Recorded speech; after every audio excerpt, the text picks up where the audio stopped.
Eu tive uma discussão com uma pessoa em que eu dizia assim, a pessoa falava assim, o planeta já passou por fases, como é que é? Por eras glaciais e aquecimentos e etc. Isso acontece naturalmente. De fato, isso é verdade. De fato, isso é verdade.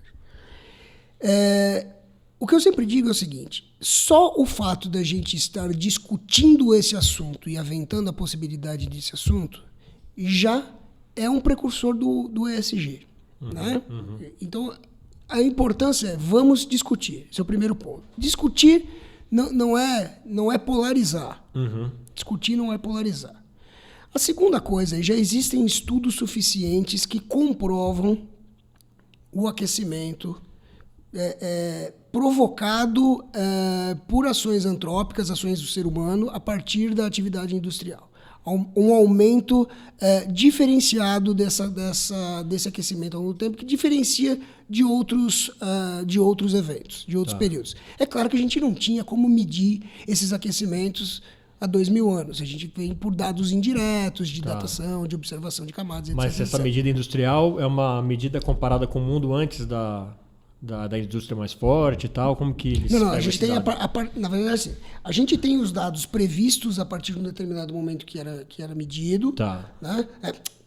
Antes das medições, depois a gente tem os dados medidos, e aí a gente consegue identificar que a partir das emissões geradas com a atividade industrial, né, 1800 e pouco para cá, a gente tem um aumento significativo da temperatura.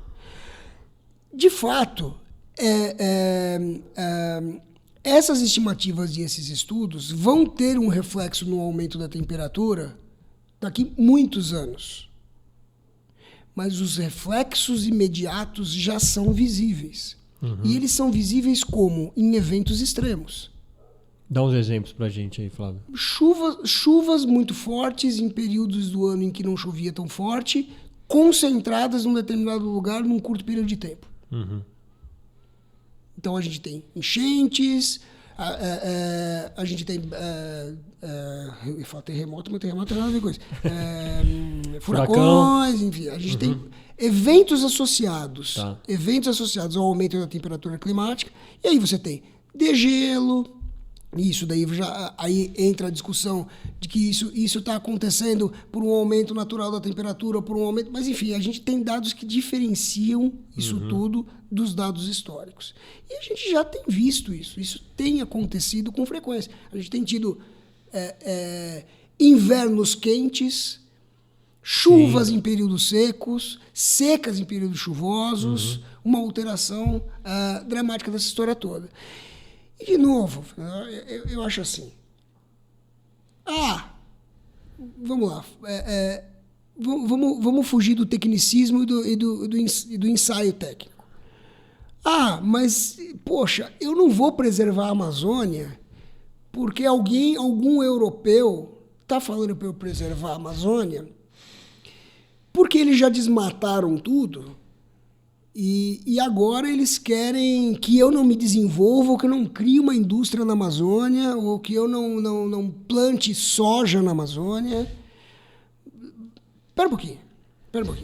Já está provado que o clima na região sul, sudeste e centro-oeste do país é afetado diretamente pela floresta amazônica. Se a gente teve que perceber isso através de uma discussão sobre o aquecimento global, a discussão sobre o aquecimento global fez com que o povo brasileiro começasse a olhar para a Amazônia com olhos diferentes, porque agora, peraí, é verdade ou não é verdade? Por que não a gente olhar começar a discutir tecnicamente essa história e falar, pera um pouquinho, eu tenho a produção de alimento aqui para baixo, aqui para o sul, afetada diretamente por isso. O tal dos rios voadores, que na verdade são transpiração da floresta que puxam água subterrânea do aquífero e mandam para a atmosfera e vêm para cá, afetam diretamente e foram observados através desse tipo de estudo. E muito mais do que isso. Eu acho que a discussão tem que ir além. A discussão é a seguinte: a Europa, não estou discutindo nem se é verdade ou se é falso, a Europa desmatou tudo e avançou tecnicamente, industrialmente, porque ela ocupou grande parte da área verde, ok, vamos fazer diferente.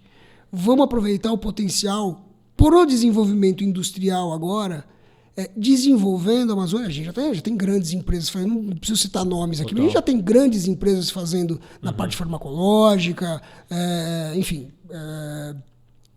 utilizando a floresta com sabedoria, fora o potencial turístico que a gente tem para isso. E a gente tem visto, por exemplo, você pega a região de Dubai, Emirados Árabes, já estão percebendo a mudança da questão da gestão do petróleo, já estão transformando a cidade em alguma coisa que possa ter um uso futuro, quer seja comercial, quer seja turístico, porque isso vai mudar, isso é uma tendência. Então, a discussão do aquecimento global trazendo esse tipo de pauta, e aí a gente volta para o local também.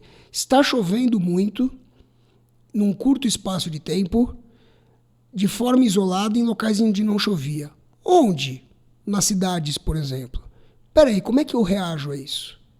Porque mesmo que eu não tenha como conter o aquecimento global abaixo de 1,5 grau, que é a meta, que isso suba a 2, que isso suba a mais, espero que não, mas mesmo que eu não... Como é que eu vou reagir a isso?